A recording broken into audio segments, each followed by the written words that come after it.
The UFO phenomenon, either we like it or not, is already very much part of our reality. I've been on panels with military people who, claim that they've seen the aliens buzzing our missile silos. Shiny concentric circles that caused a compass needle to spin and spin. They had very large eyes, and, I found their stare extremely difficult to bear.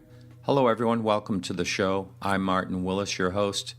Today is a different kind of program, if you haven't heard us before. And this is the first show for some of you, as we are now on the affiliate all1broadcast.com internet radio every Friday night at 8 p.m. Eastern Standard Time. In theory, at that time, I should be in the chat room to interact with you and answer questions. It's a special show today where there's no news in the beginning like we usually have, but I just got back from the Symposium on Official Scientific Investigations of UAP/UFOs in North Carolina. This show will be a series of short clip interviews that I did on location. I couldn't fit all of them in an hour program, so I will be feeding them in future podcasts. It was a little noisy there, so I do apologize for the background noise, but it was a lot of fun. It was actually the best 2 days I ever had in this field. I had a blast. I want to talk a little bit, first of all, about Kent Center, who put this together. It was his brainchild. What a nice man with a great family, and he did a tremendous job. The speakers were absolutely wonderful. They were professional, discussing scientific approaches. Every one of them was extremely approachable and kind. A lot of great laughs we had, good senses of humor. I guess you have to have that in this field. I strongly suggest anyone listening to this to try to get to the next one, which may be coming up in about 6 months down there, the same theme. Our website is podcastufo.com. It's full of interesting blogs and articles. We have an active forum, and you can also listen to back episodes that we have. There's a lot going on with our Facebook page. We have over 5,000 likes on that. Peggy is managing that. Thank you, Peggy. You're doing a great job. Michael Loke, who writes most of the articles, will be back next week with the UFO News Roundup. That's it for now, and I hope you enjoy today's show. I'm with Kent Center. How you doing, Kent? Doing good. Doing real well today. How you doing? Great. Nice job you've done here. Thank you. And we started right out, but the first part of the symposium, seeing your video. Right. And you're on a race against time, basically, and you decided to put this together. Can you kind of go over that? Yeah, I've got multiple myeloma with terminal cancer, and I've been fighting this disease for almost 5 years now. So I'm coming out of remission.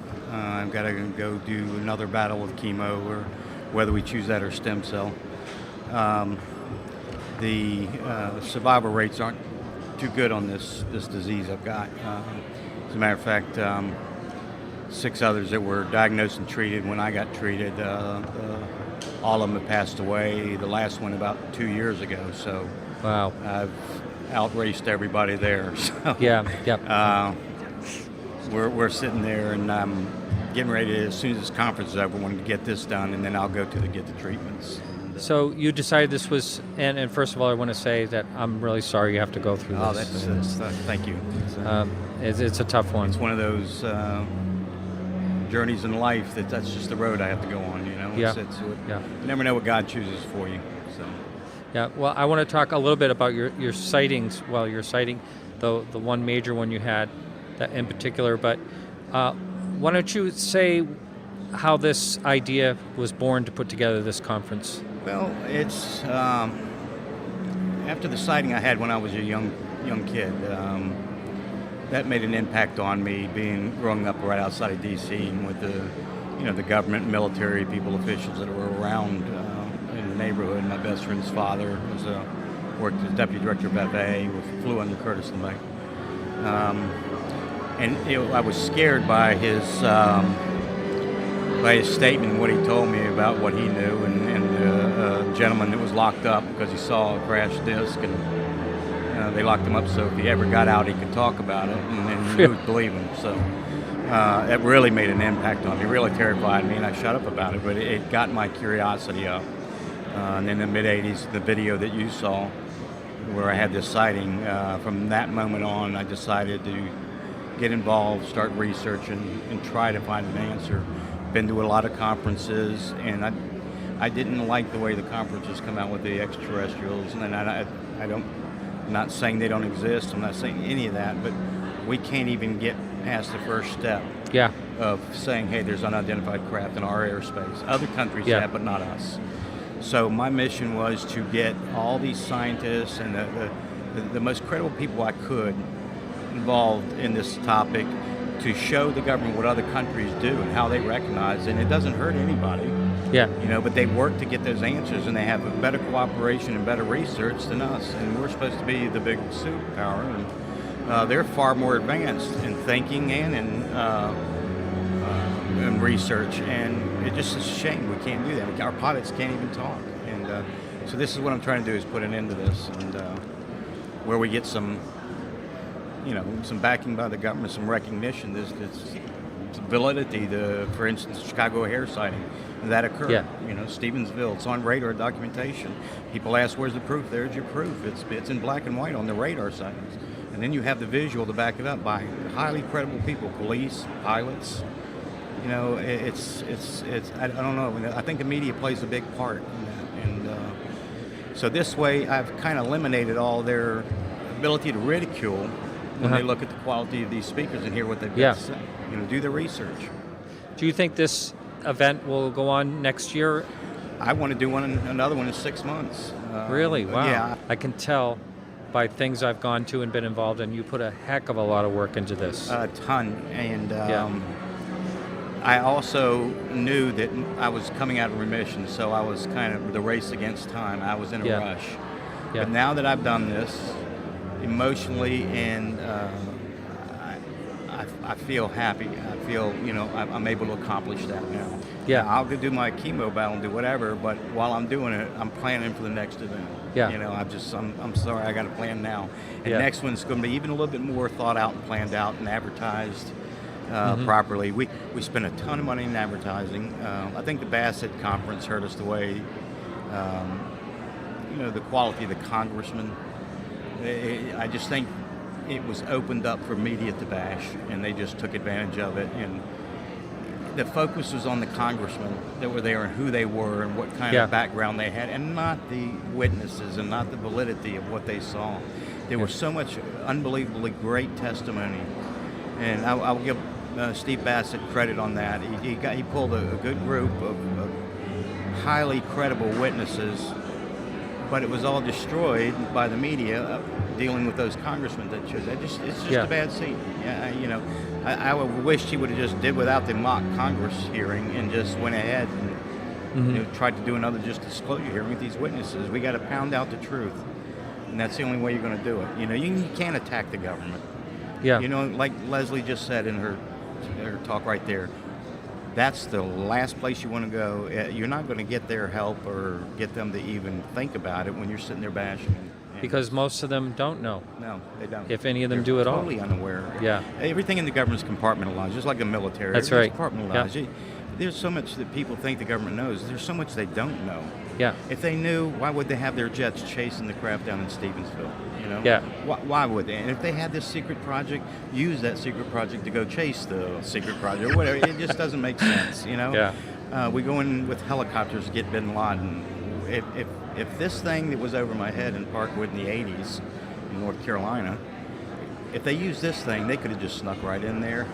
Never would have been seen and never been heard. Yeah. So why use a helicopter? That's a good point for... people need to think, I'm sure there are secret projects. I'm sure there's tons of secret projects, but that's as hard to prove as the unidentified craft themselves. So let's just focus on what we do know, what we can prove in black and white, and go from there. That's the way to go about it. Well, thank you so much for your hard work. I'm totally enjoying it here. Keep doing Thanks a very good much. job, buddy. Thank you. I'm with Alejandro Rojas at the Symposium in North Carolina. How you doing? Good. How are you? I'm so glad you were willing to join me. It's kind of fun seeing you here. Yeah, it's a lot of fun to meet you too. Yeah. So you're from Open Minds Radio. For the listener that may not have heard of your show, but I'm sure most people have, as far as I know. I actually get emails, people quoting your show and things like that. Oh, cool. So can you tell a little history of the show and the type of people you interview? Yeah, the show actually started off. I started off doing the news for Tim at UFO TV. Had a show that he did called UFO Not. And actually, he wasn't the host, his buddy Jesse was. And so they had me come on and do the news for a while. And there were a lot of people I wanted to talk to. At the time, I was a MUFON investigator. I think I was doing PR for MUFON at the time, too. So I decided to also do my own show, and that's where it started off. And it's just a lot of fun because it's just, there's a lot of people I would talk up and ask questions about for different purposes. And I thought, well, why not record these phone calls? Because they're a lot of fun, and I know other people want to hear this stuff, too. So I decided to record them and do a podcast with it, and so I started doing that. About what year was that, would you say? That was probably 2008, I'm pretty sure. Uh-huh. So kind of early in the podcasting world. Yeah, I called it UFO Think Tank just because I like that. Still kind of how I think of things. Really, I think that's kind of the stage we're at, where a think tank is a group that gets together of educated people to discuss the what-ifs and the data and where should we go and to think about things with the data that they have. And it's kind of an early stage before things get implemented. And I think that's kind of at a stage we're at where we need to think, as a society more about this and the best way to approach it, which is why events like this are great. So that's where I thought, a UFO think tank. I'm talking to some of the great people in this field about the field, and hopefully all of us together, including the listeners, then can figure out where to go with this stuff. And then eventually I started working for Open Minds, and so I just started doing the podcast as Open Minds. Mm-hmm. And that's very popular. Yeah, it's grown tremendously. I use a thing called Blog Talk to do the podcast, which is I really like because they automate a lot of stuff. And they've got something like 70,000 shows, and we're usually in the top 20. So, really? Yeah, wow. Tens of thousands of listeners, and we're usually the number one when it comes to paranormal. So, and how does a listener find your show, and when does it come out, basically? We usually we pre-record, but I usually post them 2 o'clock on Mondays. Mm-hmm. The beginning, the news part, and the end we do record, just before I post it, so that's up-to-date news. And they could either go to openminds.tv or to Blog Talk to find it. But openminds.tv is the easiest place to go. You can hit the radio page and go there. And plus, Open Minds TV is where we have all the news items that we talk about, so people can go look at the news as we talk about it. Mm-hmm. I want to talk a little bit about the symposium so far, because it's been great. Yeah. We just got done watching Richard Haynes from NARCAP, and I thought that was great. What do you think about that? I mean, I love it. This symposium is right down the alley for me, and I think listeners probably would know that, because it's very credible stuff. It's scientists, it's professors, it's the direction I think we need to go. Absolutely. A lot of people will say, well, we already know X, Y, and Z, and they don't really go there. Well, maybe, but the thing is that, especially if you read Leslie Kane's book, and Alexander Wendt, who's going to be speaking here, he really frames it well in his book, where in order to move this forward, we kind of have to be militantly agnostic in that to really get this out to the public, to get the public thinking about it, we need them to think about UFOs first as a phenomena, as a mystery. And when they investigate that, we'll see where that takes them. For many people, it takes them to not just the extraterrestrial hypothesis, but to actually invest in that and say, hey, I think there's evidence that this is the answer. We'll let people come to that if they will. If you feel strongly that that's where the data is going to take people, then at least get people interested in the topic, and then let them find their own way to whatever conclusion. And I think that's the important part. And if we can get more and more of the professors and scientists and the mainstream involved, obviously this event shows that they are interested. There are people of that ilk that are interested. If we can encourage that, and instead of being, a lot of people are really combative with that group, and work together, I think then we can get more involvement in that area, and I think that then we could really move things forward.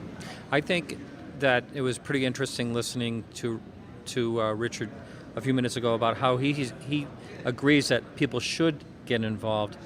There's possible air safety issues, and he went through all the different cases step by step, and he's kind of looking for a grassroots movement too toward, I think that's kind of what this whole symposium is based on, is the grassroots has to work at trying to come together. And But you know what's funny? And, I'm just going to say this because I think that this is an issue, and I think I talked with Leslie Kane, and we talked a lot about this recently, and that this symposium kind of is an example of how the U.S. might go about having an official investigative group, where it might lay, where France, they have it in their NASA type of group, and Chile, they have it in their FAA type of group. Where would we have it in the U.S.? UK is a demonstration of the PR issues that they've had. And I think if we did have this in the United States, there would be PR issues. The PR issues then make someone like Richard Haynes be very afraid of using the term UFO. Right. And I really have a problem with that because on two folds. Is that, okay, UAP, if someone asks you, what's a UAP? You don't know what it is. You're going to have to say it's a UFO. Oh, I see, to translate it. Yeah, so it's like, what's a UAP? It's a UFO. So you got to go It's there semantics. anyway. Yeah. And he had to explain that at the beginning of his talk. The other problem is that, for instance, we asked him for an interview. I've done this before and asked him to come to conferences. He won't because he doesn't want to get involved with UFO stuff. At the same time, he's here speaking at a UFO conference, and he was bummed out that he was visibly a little disappointed that people hadn't read their report on one of the UFO cases. Well, if you don't want to associate with UFO people, and then you're not communicating with them, how are they going to know that you've got a report? They're not going to know that. And not only that, it's treating people who are already interested in the topic like they're second class somehow, or they're not as important as others. So I think I understand the issue with the PR around the idea of UFOs, but I think the bigger, more difficult task, which people try to skirt, is that we've got to change the perceptions of UFO, the term itself. And I know that's difficult, but I think if we stand strong and say, we're interested in UFOs, we're not shy about that, and so are a lot of credible people, I think we can change those perceptions, and I think it's happening over time. I was thinking that he would never be on my show in general because it's called Podcast UFO. Yeah. The word's right in it. Yeah, so we can't have these kind of battles internal with ourselves. And I think that, I talked to Nick Pope about this last week because he felt that the UK gave in to the pressures of the PR problems. And that's why they closed their UFO desk mostly, when, like he says, they should have just stood strong like he does and face it. He's not afraid to say, I investigate UFOs, but a lot of mainstream stuff as well. And he's interviewed on a lot of defense topics that are mainstream, that aren't fringe. And it hasn't hurt him because I think he takes that strong stance. If the United States, or if there was a serious UFO group, they would have to bear the weight of that PR problem. But we do that, at Open Minds. I'm sure you do that, where we get critics on either side of any issue because people are very passionate about it. Yeah. But that's okay. That's fine. We just push forward, and we know there are a lot of people who are, and even those critics come back every day. So they're looking at our site every day. They're reading our stuff every day. And they're not critical of everything. Sometimes we're doing stuff that is of their opinion. But the point is that you can't shy away from that kind of stuff, especially if you're getting into a field that is, there are a lot of strong opinions. You just got to stay strong and push forward. Now, what do you think about the lack of press here? I'm a little bit surprised. Well, there has been some press, but I know that can be difficult. And I don't know how the press was handled here. So I know that, over the years we've learned about sending press releases often and to who, and it takes a long time to build that sort of thing. So, and you really have to emphasize and figure out how to concisely communicate why, this is important and how it's different. Yeah. let's say, from the citizens' hearing, because certainly a lot of the speakers here, they didn't feel comfortable with, speaking at the citizens' hearing. Yeah. They didn't feel, because there's some aspects of that they felt weren't credible. The ET. Yeah, going all the way to the ET thing. So I guess that's some of the challenge. Luckily, there's been some local news, but so it's hard to say what the root of that is. Was there not enough outreach to get out to the public, or was the public or the media just not interested? Yeah. It's hard to say. Yeah, which well, it was. as our listeners can hear, the crowd's coming back in. It's getting a Yeah. little noisy. So thanks so much. I really appreciate it. Yeah, And it's a hopefully, great pleasure. Hopefully, the listeners who haven't checked your show out will. Thank you very much, and All right. we'll have you on my show soon. Oh, that'd be great. Okay. I'm with Xavier Passon from, and how do you pronounce it? Japan, which actually stands for Unidentified Aerospace Phenomena Task Force. Is it essentially part of what we have on NASA or similar? Yes, it's the CNES, National French Space Agency, is more or less the same attribution as NASA, except that we don't address the aeronautics, the subject. We only address space subject, only rockets and satellites. Uh-huh. And how does France view the UFO issue? You take that in a scientific approach. The goal of the Japan is to analyze the report sightings coming from the French population, and to try to find explanation. If we can, that's good. If we cannot, we classify it as unidentified. But we don't enter the debate of the origin of this. You mean where it might be from? Yeah. So Yes. the question for us is not alien or not. The question is explain, identified or not. That's such a simple concept. Yeah. It seems like the United States should be able to swallow that one, just trying to discover what it is that is out there instead of trying to put who's riding in it or who's behind the wheel, so to speak. When you were talking, I saw that you have a sighting report rating. How does that exactly work? The rating, how you rate your sightings. Oh, the rating. Yes. The rating. That's very difficult. The rating. Because we have two scales. The first scale is the strangeness of the case. For example, is it close encounter? Is it only light in the sky? That's the level of the strangeness.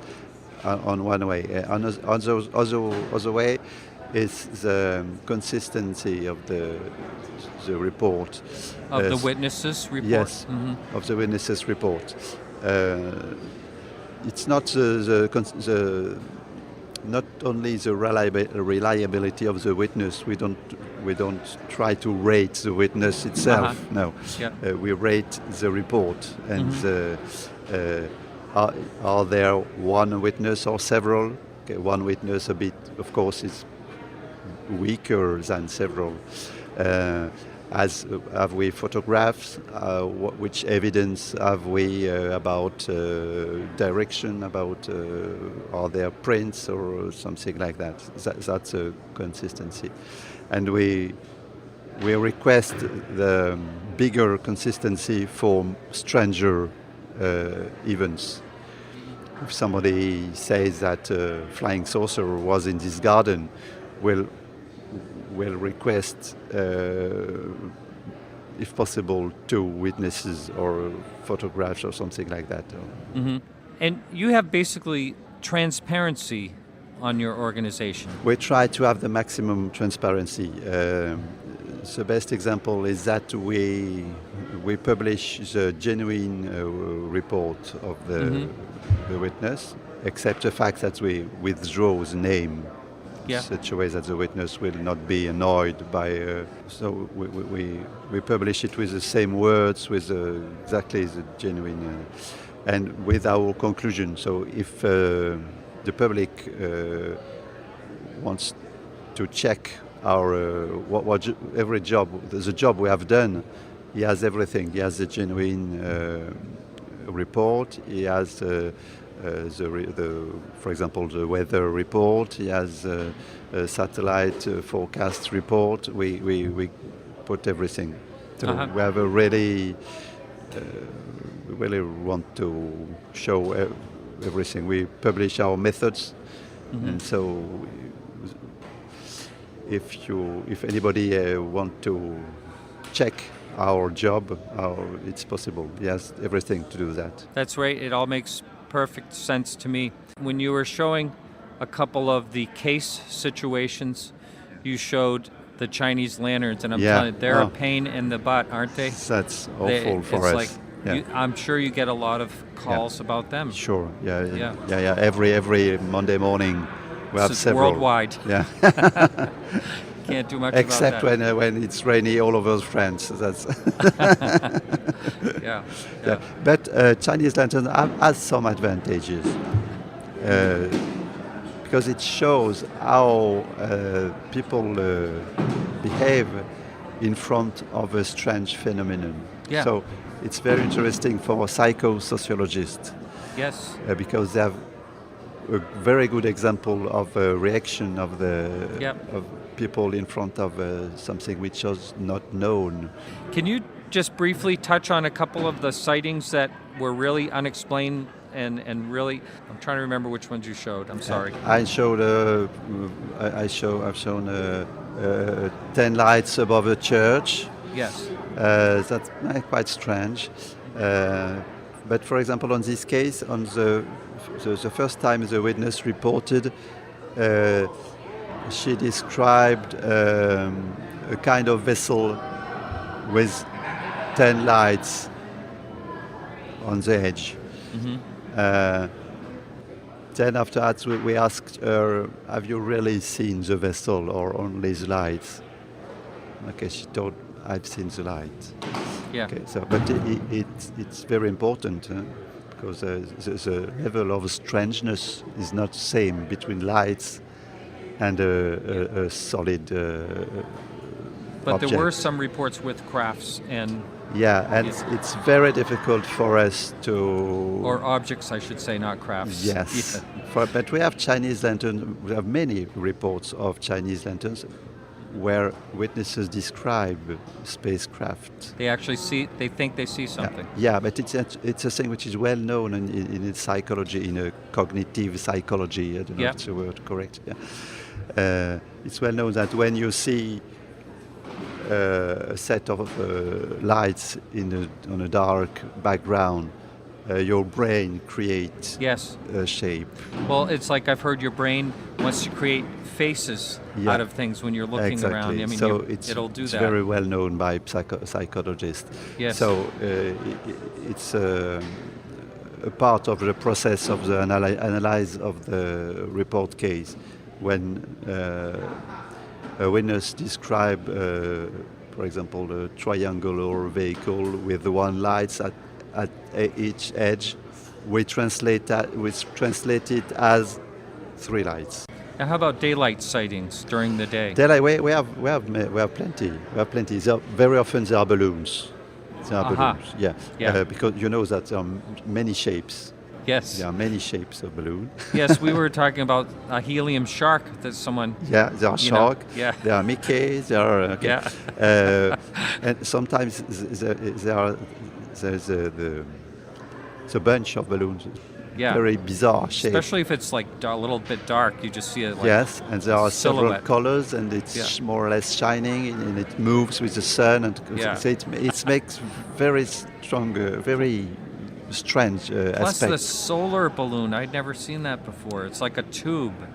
Yes, then also the solar balloons. That's for cigar. It makes cigar. And it's pretty big, right? Yeah. It can and be it very floats big. for several hours. Yeah. So during all this, for all this daylight observation, the key issue is the direction and the speed. So the first check we do is check with the wind. Yep. And we have generally quite a clear. We don't to consider too much the shape, which is very strange for the winners. But for us, the shape has no importance. Wow. The important thing is how it moves. Uh-huh. If it moves straight or more or less straight with the wind, the shape is not very important because you can make the balloon the shape you want. So yeah.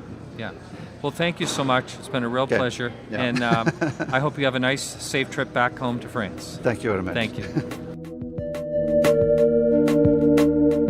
So I'm with Gary. How you doing, Gary? Very well, thank you. We had an interesting conversation, I thought, the other night at the meet and greet. And you have quite a background. Can you talk a little bit about it? I became interested in ufology back in the 1960s at about the time of the Betty and Barney Hill incident that occurred on September 9th in Franconia Notch, New Hampshire. Yeah. That was the cornerstone UFO event that probably brought out more phenomena related to the abduction phenomena than any other event that ever occurred. Yes, yeah. Your working background, I find, is you have a real science background. I worked in as an aeronautical engineer for years. Yeah. And in the process of working in aeronautical engineering, I met many people who were interested in what was going on out in space, other than just plain aircraft and missiles. Is that right? Wow. And you actually worked on the moon lander? Well, I worked actually on a number of different projects. I probably, over a period of 20 years as a contract engineer, worked on probably 10 or 12 or 15 different projects, including the space shuttle and stealth fighters and cruise missiles. And so the list is, wow. It's been a fascinating lifestyle, interesting in terms of working on projects that really were brand new, cutting edge technology over the years. Stealth. You had a pretty high clearance level. Well, I had to in order to be able to work on Department of Defense projects, and so. Now, did you keep your UFO interest kind of to yourself? No. Yes, I did. You did. Yes. How about, did you have any interaction at all from other people quietly about it that you worked with? Well, I think so, and I had the opportunity to speak with astronauts about it when I was working working on the space shuttle down in Florida. So that part was interesting too, to be able to take advantage of the perspective of someone who has actually gone out into space. Can you tell us a little bit about that? I found the astronauts to be very, very interesting and very, very candid about experiences that they had had. I know that much of what they worked with was meant to be kept secret. Mm-hmm. But on occasion, over a cup of coffee, they would discuss things that they might not make public in an auditorium somewhere. Yeah. Now, didn't you say that you met Gordon Cooper? Yes, I did. And he told you about.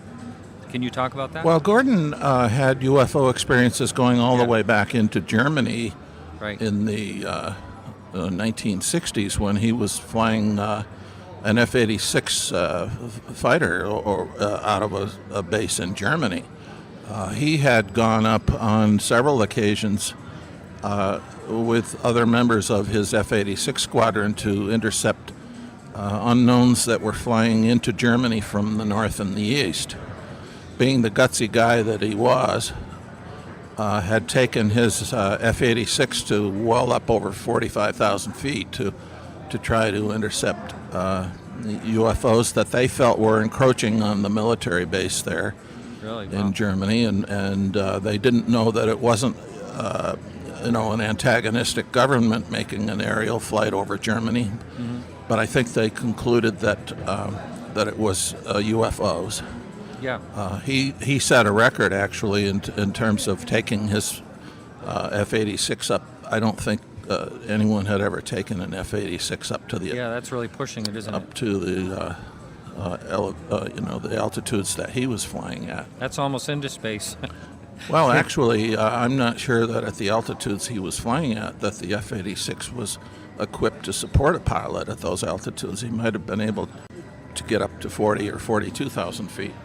Now, you were telling me about the UFO that landed on the base, and they all filmed it and everything? Well, he was a base security officer in California on one of the bases. And as a base security officer, his responsibility was to be made aware of any incursions that were made on that base facility. I'm not sure that I should mention the name of the Air Force base, but he had about a 75-foot in diameter disc-shaped craft come right down within the perimeter of the base, and that was absolutely startling as far as they were concerned. Yeah. And they took extensive photography of the craft while it was on the ground on a tripod type landing gear. They took 2 1/4 color slides. They took 35 millimeter color slides. They actually took moving pictures of this thing while it was on the ground. And his instructions were never to look at any of the photographs of any of this equipment, because it was all meant to be packed away in a plain envelope and sent right away to the Pentagon. Yep. In Washington. Yep. But he confided in me. He said, they didn't say that I couldn't look at the negatives in the darkroom. Yeah. And I guess he did take a peek at some of the photographs they had taken. But once they were in that little manila envelope and in the mail, they never saw the photographs again. Yeah. Would you say that the astronauts that you spoke with did most of them have an open mind about UFOs, what they are, and all that? I think they went out into space with the realization that we might very well contact other intelligences. Mm-hmm. There are two different approaches here. Number one is that, we may very well meet intelligent species out there, but how do we deal with that? Do we embrace them with open arms, or do we react in a military defensive type posture if we encounter them? Wow. All right. So, a man of your background, if you had to guess about their propulsion of some of the sightings that have been seen, the right angle turns at, what were we told today, 3,600 miles an hour or something like that? How could that be possible? What would you think about that? It's quite obvious to me that if an aircraft is capable of making a right angle turn at about 3,500 miles an hour, that an individual in that craft would be experiencing about 50 Gs during that right angle turn. So I know what our pilots are capable of in our fighter and our attack aircraft. They're probably capable of a 9G turn. Or is it really that high? Somewhere, because if they're wearing a pressurized suit that will enable them to cope with the dramatic influence on blood flow while they're experiencing those Gs. But it's evident to me that these advanced civilizations are working with propulsion systems that are way beyond our understanding. Yeah. And they apparently have the ability. They've figured out ways to cope with the tremendous G-forces that a living being would experience inside one of those craft. Yeah, absolutely. Well, they figured out a whole different type of gravity type of situation. Well, that's possible too. Yeah. Well, thank you so much. It's been a real pleasure, and really enjoyed meeting you. You're welcome, and it's my pleasure too as well. Thank you. Leslie Kane. We finally get to meet in person. How are you? Yeah, it's great to meet you, Martin. Yes. I'm so glad you could come to the conference. Me too. And what do you think so far? I think it's been great. It's a great conference. It's just exceptional. Yes. I'm really, really pleased, and I'm pleased with the quality of the audience, too. Very intelligent questions, thoughtful people, right. No kind of, rambling monologues or fringe kinds of questions. It's been very scientific and official and serious and very fascinating too. Yeah. I really love the lineup here. The last time you and I podcast together, you started talking about what you're going to reveal, so everybody's been waiting. So can you talk about it now? Well, I hope they liked it. Yeah. It was a case out of Chile that I actually been given exclusive access to by the official agency there. It's never been made public before, this conference. And it's better if it's a more visual case. That's but just right, to talk about it a little bit, it involved 3 witnesses at an Air Force academy in Santiago who saw, one of them was a sergeant who had been many years at the Air Force Academy there, and this is where they train their generals, their colonels, very high-level people. And they saw these lights, 5 lights come in from the mountains, from the Andes Mountains towards them. At first they thought they were helicopters, but they realized they were completely silent. Yeah. So these, we'll call them objects, lights, I don't know what to call them, but they came towards them, they formed a horizontal line, then a triangle, and then a circle, 3 distinct formations. Yeah. 2 of the witnesses pulled out their cell phones with cameras and videotaped it. And one of the videos, you really can't see it. I mean, it's just, it's hard for cell phones to capture these things, but what you have is the man who filmed it narrating exactly what he was seeing, and his reactions is, oh my God, and the birds are going crazy, so the audio is fantastic. Birds don't call at night, and at one point when he gets excited because of what he's seeing, the birds get excited too. Yeah. Now they're not reacting to what the human is saying, they're reacting to something else. So I thought that was interesting. And there was one of the videos, the cell phone videos that they enhanced a little bit. You could see the phenomenon. The equivalent of the FBI in Chile took it into a lab and just enhanced it, increased the contrast a little bit. You can clearly see the triangular shape in that one. And then they pulled some stills from it, in which you can really see clearly that. And what's really fascinating to me about the triangular formation is there were 5 objects, but a triangle only contains 3, right? So I was thinking, well, in a formation of 3, what happened to the other 2? Well, if you look at the photograph that they pulled out from the video, you can see that the 2 of the objects paired up with another. 2 of the points on the triangle were pairs of objects. So there were still 5. 2 of them got really close together on one apex. 2 got close together on another apex. And in the third apex, there were 1. So, I mean, what kind of intelligence does that demonstrate? Yeah. That these objects bunch together in order to form a triangle.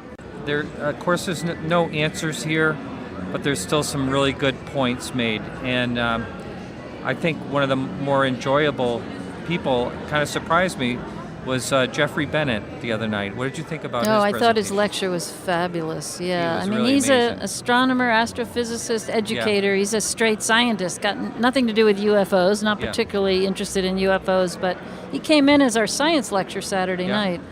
And but he's not opposed to them, or he's not a debunker of any Exactly, kind. Just sort of open, but explored the scientific perspective on could there be alien life and all the issues related to that. Talked about the discovery of exoplanets by Kepler. What do we know about the moons, the Mars, all these interesting things about the universe and the solar system. Well, it really kind of boiled down to that it's a real high probability that there's life out there, which, we all been saying, but he was doing it statistically, which is very fascinating to me. Exactly. From a scientific perspective, highly probable that there's life out there. The big question, of course, is getting that life from there to here. Yeah. And that's the thing that's harder for scientists to deal with, and for all of us, really. I mean, when you think about how vast the space is, of course. I know, when he was talking about the size of the sun, if it was scaled down to a grapefruit, right, our Earth would be about 16 meters away, I think he said, the size of a ball and a ballpoint pen. Right, tiny. The moon, a quarter bit of that, 2 inches out, and that's the farthest we ever traveled. Right. And Alpha Centauri, our nearest star, all the way in California. It's phenomenal. I mean, you hear that you for think, scale. How could UFOs possibly come from anywhere else? That's what you think. It's very good. It's sobering. It makes us step back and take realize we have to be very circumspect and scientific about this. It's really mind-boggling. Yeah. Now, as far as the different people that were lecturing this weekend, are their DVDs going to be available separately? Yes. they are separately? DVDs will be available, I think, in a couple of weeks on the website for it, and I'll post on my Facebook page as soon as they're available. And I just think I'm so happy because I'm going to want to get all of them. Oh yes, I'm going to get and them. I recommend them to people who couldn't make it because these are really exceptional talks. Will it be on the?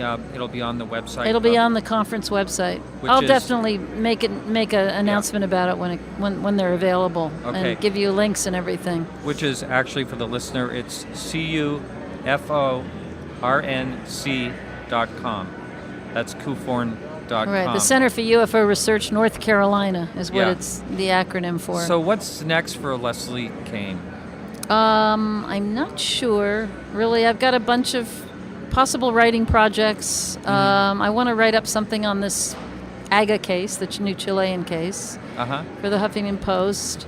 I'm also working on the French edition of my book. Really? Yeah, it's like the ninth foreign language edition. I just heard you speaking French with a lady. A little bit of French. A little bit, but I'm not doing the translations by any means. But I'm working on some changes because the Petit Rechin photograph of the Belgian thing that de Brouwer talked about, General de Brouwer, yesterday. Yeah.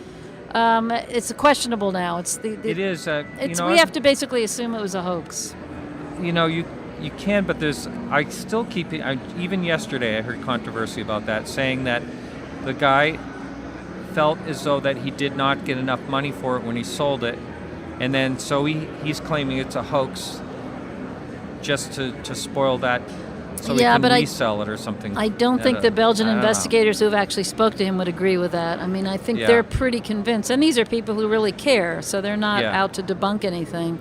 Yeah. I've spoken to Patrick Farron, who actually went and interviewed him for hours, and they've done a lot of work on it. And they've gotten 2 other people to corroborate that they were there at the time when he made the model. Yeah, that is such an awesome picture too. It was so disappointing. It was my favorite picture for you. Yeah, but even if there's still, let's say, a 10%, 20% chance that it might be real, we still have to eliminate it from our repertoire of evidence because it's too controversial. So what I'm doing in the French edition of the book, since it's going to be sold in Belgium, we're going to remove that photograph and put an addendum in explaining why, and then replace it with others. So I need to get that to the publisher, and I'm kind of working with the guy who's translating it.